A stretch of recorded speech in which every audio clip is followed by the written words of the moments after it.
मृतक को जिंदा और जिंदा को मृतक दर्शाकर हड़पी करोड़ों की भूमि। न्यायालय ने मृतका को दिया जिंदा होने का प्रमाण। कान्हा की नगरी मथुरा से चौंकाने वाला मामला सामने आया है। यहाँ जालसाजों ने ऐसा कर दिया कि हर कोई हैरान है।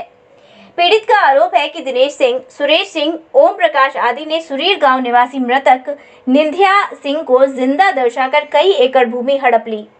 इस बारे में पीड़ित परिवार को कई सालों के बाद पता चला तो पीड़ित परिवार ने अपर आयुक्त न्यायालय की शरण ली और जालसाजों ने जिस भूमि स्वामी विद्या देवी को भी मरा हुआ दर्शाया था वह खुद न्यायालय में उपस्थित हुई और अपना पक्ष रखा तो न्यायालय ने उनके पक्ष में आदेश जारी कर दिए और आरोपियों के खिलाफ रिपोर्ट दर्ज करने को कह दिया। लेकिन आरोप है कि राजनीतिक रसूख के चलते आरोपियों के खिलाफ मथुरा पुलिस धोखाधड़ी का मुकदमा दर्ज नहीं कर रही है। इसी के चलते सोमवार को भारतीय किसान यूनियन महाशक्ति के राष्ट्रीय अध्यक्ष ठाकुर धर्मेंद्र सिंह के नेतृत्व में पीड़ित परिवार एक बार फिर से एसएसपी से मिलने पहुंचा। लेकिन एसएसपी की मौजूदगी न होने पर उन्होंने एसपी सिटी से मुलाकात की। यहाँ उन्होंने बताया कि मरने से पहले निंधिया सिंह 6.42 एकड़ भूमि विद्या देवी के नाम कर गए थे, लेकिन सुरीर गांव के रहने वाले दिनेश सिंह, सुरेश सिंह, ओम प्रकाश आदि ने विद्या देवी को मृत दर्शाकर और फर्जी कागजातों के आधार पर तहसीलदार व उप जिलाधिकारी की सांठगांठ से उस जमीन पर कब्जा कर लिया है। दिनेश सोलंकी ने कहा कि इस मामले में कैबिनेट मंत्री जयवीर सिंह द्वारा वरिष्ठ पुलिस अधीक्षक को कार्यवाही किए जाने को लेकर पत्र लिखा गया है, लेकिन फिर भी मथुरा पुलिस कार्यवाही नहीं कर रही है। मंत्री के हस्तक्षेप और न्यायालय के आदेश के बाद भी जालसाजों का खुला घूमना कहीं न कहीं जालसाजों के हौसले को बढ़ावा देना है।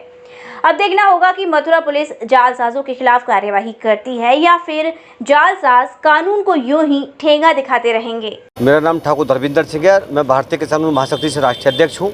मामला यह है जनपद मथुरा की तहसील माठ में गांव पड़ता है सुरीर, जहां एक व्यक्ति ने ये खतौनी है हमारी ज़मीन पर कब्जा करके, और जो हमारे पिताजी थे वो एक्सपायर हो चुके 1976 में, उनको 89 में जिंदा दिखाकर, और जो हमारी विद्या देवी हैं माता जी भाई साहब की, उनको मृतक दिखा के एफिडेविट लगा के तहसीलदार एसडीएम से सांठगांठ करके उन्होंने नाम चढ़वा लिया और हमको पता चला कई साल बाद, जबकि उन्होंने ऐसा करा दिया है।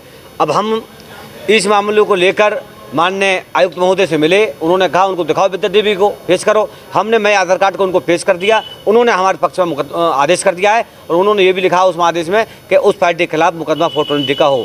कप्तान साहब को कई बार मिल चुके हैं, लेकिन कप्तान साहब यहाँ के कोई विधायक हैं बसपा के पूर्व श्याम सुंदर जी बताए जा रहे हैं, उनका सपोर्ट, उनका प्रेशर प्रशासन पे है, वो मुकदमा दर्ज नहीं होने दे रहे हैं, उनका सपोर्ट कर रहे हैं। हम कल माननीय उत्तर प्रदेश सरकार भाजपा सरकार के जो कैबिनेट मंत्री हैं माननीय जयवीर सिंह जी, उनसे मिले, उन्होंने लेटर लिखा कप्तान साहब को, कहा मुकदमा दर्ज करेंगे, हमने लेटर लिख दिया। और हमारी कप्तान साहब से बात हुई कल ही मिलने के लिए, लखनऊ से लौट रहे थे, लेकिन कप्तान साहब ने कहा कल 10:30 बजे आइए। अब हम 10:30 बजे आ गए, हमारे यहाँ मुलाकात नहीं हुई है। अब बताइए कहाँ जाएं? किससे मुलाकात हुई? अब एसपी सिटी से आप साहब मिले, जो एसपी सिटी है हमारे, उन्होंने कहा मेरे लेवल का मामला है नहीं, मेरे लेवल का होता तो मैं कुछ करता है इसमें। ये कप्तान साहब को लेटर लिखा है माननीय मंत्री जी ने, और कप्तान साहब के लेवल का ये 420 का मामला होता है। किसके द्वारा की गई जालसाजी? ये कोई उसका नाम है दिनेश सुरेश ओम प्रकाश, जो सुरीर के रहने वाले हैं, और वो वहाँ के थाना प्रभारी सुरीर के, वो भी उनके पक्ष में है, उन्होंने भी उनके पक्ष में रिपोर्ट लगा दी। हमारी माताजी की चल अचल संपत्ति 420 से सुरीर गांव के ओम प्रकाश, दिनेश, सुरेश, पुत्रगण शिव सिंह, इन्होंने तहसील से सांठगांठ करके और हमारी माताजी की चल अचल संपत्ति सारी जब्त कर ली, मतलब इन्होंने फ्रॉड कर लिया है और दर दर की ठोकर खा रहे हैं। पहले हम पुलिस के पास आए तो पुलिस ने कह दिया कि जी चाहे आप सच्चे हो या झूठे हो, लेकिन कोर्ट ने जब उनको नाम चढ़ा दिए तो आप जीत के आ जाओ तब हम आपकी हेल्प करेंगे। आज हम जीत के आ गए 6/6/23 में, लेकिन 3-4 चक्कर काट चुके हैं हम कप्तान साहब के भी, कभी मिलते नहीं हैं, कभी जांच के आदेश दे दिए, जांच होकर आ गई, उसमें सुरीर कोतवाल ने लिख के दे दिया कि जी इनका कोर्ट का मामला है, यहाँ नहीं होगा। जो आदमी मतलब जीवित आदमी को मृतक दिखा करके और प्रॉपर्टी हड़प रहा है तो उसका क्या 420 है, कोर्ट का काम है। तो रिपोर्ट क्यों दर्ज नहीं हो पा रही है? रिपोर्ट सब मिले कहाँ हटे जी, यहाँ कोई प्रशासनिक मंत्री जी हैं, वो पूर्व मंत्री हैं दूसरी पार्टी के, उनका दबाव चल रहा है। कोर्ट के आदेश भी हमने सारे दिखा दिए, लेकिन फिर भी हमारी सुनवाई नहीं हो रही है। यहाँ सब मिली गांठ चल रही है, केवल और केवल मंत्री जी का दबाव है यहाँ पे, और तभी हमारी प्रशासन सुन नहीं रहा है। KD medical college hospital and research centre, जहां एक की छत के नीचे ब्रजवासियों को मिलेगा संपूर्ण रोगों का इलाज, वो भी रियायती दरों पर।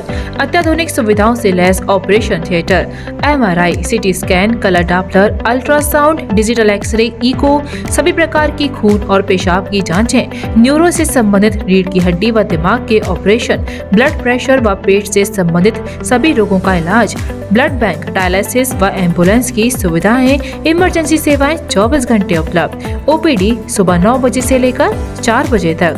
KD medical college hospital and research centre.